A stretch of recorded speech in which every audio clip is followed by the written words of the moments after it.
Hello student, তোমরা যারা ক্যালকাটা ইউনিভার্সিটির আন্ডারে থার্ড সেমিস্টারের ছাত্রছাত্রী আছো এবং তোমাদের এডুকেশন সাবজেক্টটা মাইনর সাবজেক্ট হিসাবে আছে, তোমাদের জন্য আজকের ক্লাসটা খুবই গুরুত্বপূর্ণ।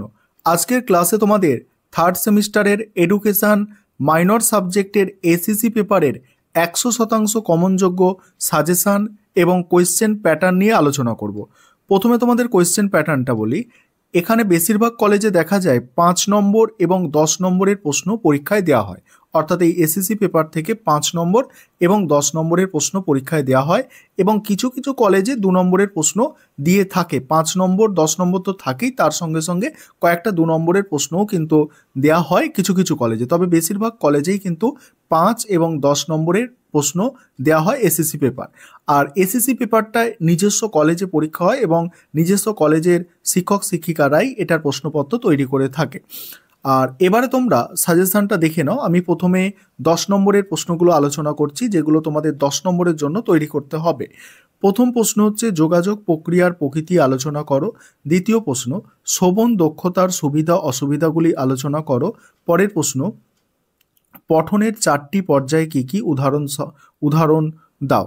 তারপরে দেখো কার্যকারী লিখন দক্ষতার উপাদানগুলি কী কী উদাহরণ দাও।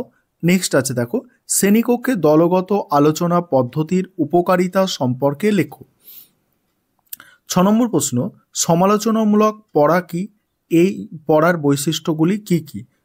নেক্সট আছে দেখো ভাষা পাঠ কাকে বলে, কোনো বিষয়ে সাধারণ ধারণা নেওয়ার ক্ষেত্রে এই ধরনের পাঠকে কিভাবে কাজে লাগানো যায়। 8 নম্বর প্রশ্ন আছে তাৎক্ষণিক বক্তৃতা কাকে বলে, এর বৈশিষ্ট্য ও ভাষাগত উৎকর্ষতার দিকগুলি লেখো। নেক্সট 9 নম্বর প্রশ্ন যোগাযোগের দক্ষতা বলতে কি বোঝো, এটা বোঝো হবে বিভিন্ন প্রকার যোগাযোগ কি কি, উত্তম যোগাযোগের বিভিন্ন বাধা সমূহ কি কি। পরের প্রশ্ন আছে দেখো পরের প্রশ্নগুলো আলোচনা করব। তার আগে যে বিষয়টা বলার আছে, তোমাদের এই সাবজেক্টের ওপরে স্টাডি মেটেরিয়াল তৈরি করা হয়েছে। তোমরা যদি কেউ স্টাডি মেটেরিয়াল পারচেস করতে চাও তাহলে নিচে যে নম্বরটা দেখতে পাচ্ছ এই নম্বরে যোগাযোগ করে স্টাডি মেটেরিয়াল পারচেস করতে পারো। দেখো পরের প্রশ্নগুলো দেখো যোগাযোগ প্রক্রিয়া বলতে কি বোঝো, যোগাযোগের বাধা সমূহ কি কি। নেক্সট শ্রবণ দক্ষতা ও লিখন দক্ষতা বৃদ্ধির উপায়গুলি উল্লেখ করো।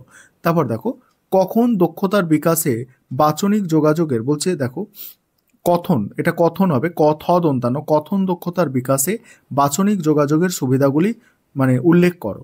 পঠন উপলব্ধির কৌশলগুলি আলোচনা করো। নেক্সট যোগাযোগ প্রক্রিয়ার নীতিগুলি আলোচনা করো। শ্রবণের বাধাগুলি আলোচনা করো। দলগত আলোচনা কাকে বলে, এর সুবিধা অসুবিধা, বিভিন্ন প্রকার শ্রোতার সংক্ষিপ্ত বিবরণ, আর নীরব পাঠ বলতে কি বোঝো, এই পাঠের সুবিধা কি। এখানে আমি 10 নম্বরের টোটাল 18টা প্রশ্ন দিয়েছি, তার মধ্যে প্রথম 15টা প্রশ্ন গুরুত্বপূর্ণ আর 10 নম্বরের প্রশ্ন তোমাদের পরীক্ষায় 3টে দেওয়া হয়ে থাকে, ঠিক আছে। আর প্রথম 15টা বেশি গুরুত্বপূর্ণ। আর তোমরা বলতে পারো বা তোমাদের মনে হতে পারে যে স্যার অন্যান্য সাবজেক্টগুলোর বা অন্যান্য পেপারের সাজেশন তো আপনি কম দেন, এক্ষেত্রে কি পুরো আপনি সিলেবাসটাই তুলে দিয়েছেন।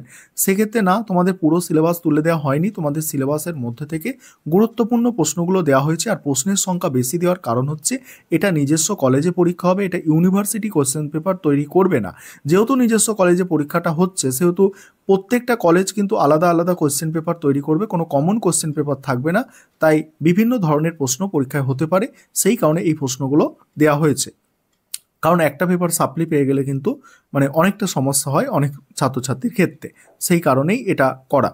এবারে হচ্ছে 5 নম্বরের প্রশ্ন। 5 নম্বরের প্রশ্ন যেটা করবে দেখো উপস্থিত বক্তৃতা টিকা লিখতে হবে।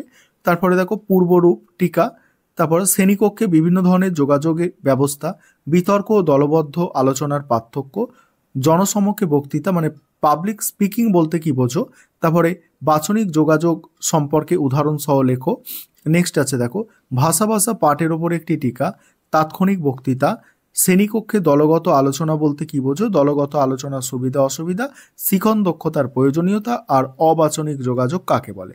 এই হচ্ছে তোমাদের থার্ড সেমিস্টারে এডুকেশন মাইনরের এসএসসি পেপারের সাজেশন।